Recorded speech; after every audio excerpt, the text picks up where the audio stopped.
Well, you may not know this, but the word happy is mentioned 37 times in the Old Testament and 48 in the New. God wants us to be happy. And for author Lisa Harper, happy is defined by one simple word, Missy. Take a look. In 2012, Missy's birth mom died of AIDS and infected Missy with a deadly virus. But that didn't stop author Lisa Harper from adopting her. After a difficult 2-year journey, Lisa finally brought home Missy from Haiti to Tennessee. When I got the call, you can come get her, and I was like, how, like I was ready to, run to Haiti. I couldn't sleep. I was so excited. I danced in my house. In her latest book, The Sacrament of Happy, Lisa shares the joy of being a first-time mom and offers some simple biblical truths about the pursuit of happiness. Please welcome to the 700 Club the author of The Sacrament of Happy, Lisa Harper. It's so good to have you here. Oh, Terry, we are so tickled to be here. Your story is so precious. You actually started the adoption process in your life when you were 40. I did. And then you kind of you put it aside for a while. Why? I did put it aside. Well, there was a woman in church, actually, who I told a few girls to pray for me. I know y'all don't do this in Virginia, or your 700 Clubbers don't, but sometimes in Tennessee, women disguise gossip as a prayer request. And so I thought, I'm not going to tell a ton of people. I'll just tell the girls in my small group that I'm praying about this. I'm not sure if God has definitively called me to adopt a child, to be more involved, but I just felt him stirring my heart around the issue of adoption. And 3 of the girls in my small group basically said, we've got your back. We will pray with you and for you. One said, I'd really like to process this with you further. Can you meet at Starbucks later in the week?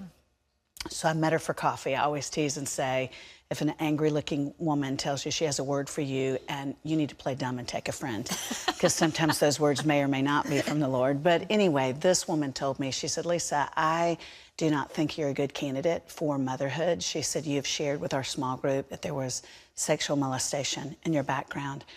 And she said, I know you've been to Christian counseling, but just in case you weren't fixed, you might unwittingly transfer some of the trauma you experienced onto a child. Wow. So she said, I don't think you're a good candidate for motherhood. I know you want to nurture something. So my encouragement to you would be to go to the Nashville Humane Society and adopt a dog, because you're really good with pets. And, Terry, I should have known at that point. I'd been walking with Jesus since I was a little girl. I should have recognized this chick is just a crooked little tree. Somewhere in her background, she got so bent that she doesn't trust God at his promises anymore. And I should have recognized that, been respectful, but not heeded what she said. But it's almost like it pokes a stick in it does. An old it does. wound. That's exactly what it did. I always say the enemy, and I think we do ourselves such a disservice when we caricaturize him as being in a Beyonce unitard with horns. He's so much more savvy than that, and crueler. Yes. So he will take a little bit of the truth and weave it into poison so it's palatable. I always say, if the enemy said, Lisa, you're such an introvert with such a high metabolism, I'd be like, I see you. But he's just not that obvious. And so I thought, boy, that sounds right. What if I do allow the damage of my past to hurt a child? So I put my adoption papers in a file drawer. And kind of closed your heart a little bit, because did. God had laid that on your heart. So how did Missy come to be? Well, 7 years after I kind of stopped the adoption process, I just began, you know how he will not let a dream die. Yes. If you're walking with Jesus, he will resurrect that dream if it's from him. And I just couldn't let it go. And I ended up losing 2 domestic adoptions in my late 40s.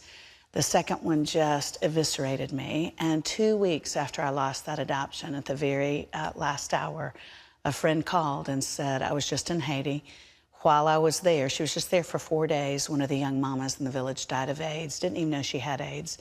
And she said she left behind a 2.5-year-old who's very, very sick, and there's nobody to take her. And she said, I remembered you saying you wanted a kid nobody was standing in line for, not because I'm especially kind, but because I'm especially single.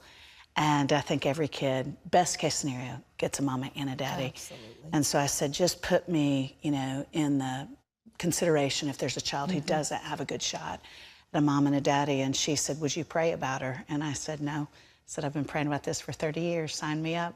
6 weeks later, I was in Haiti and started the process. So Wow. And yeah. it was a process. You know, It was a long process. I mean, we don't have time today to go into the huge story of all that entails, but I know there was adjustment when you came back. You know, there's the joy, and there's the excitement, and there's the going and getting, and there's the bringing it home, and then there's life. And then there's life. That's right. So it's definitely is adjustment. life interrupting. It is life, and I think it'll be life interrupted until Jesus comes back, you know, because it does change everything. But I want to say that one of the reasons that it's worked so well for you is because of the concept of your book, The Sacrament of Happy.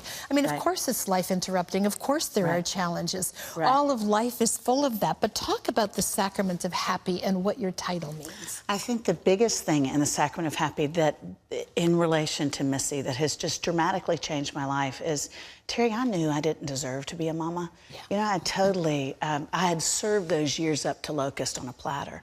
And so the fact that our God is so gracious that he just redeemed my story, I'm grateful every single day. And that really is the conduit to happiness. I know I didn't deserve this amazing kid, who, of course, I'm convinced looks just like me. And so I make a lot of mistakes. You do. We grin alike.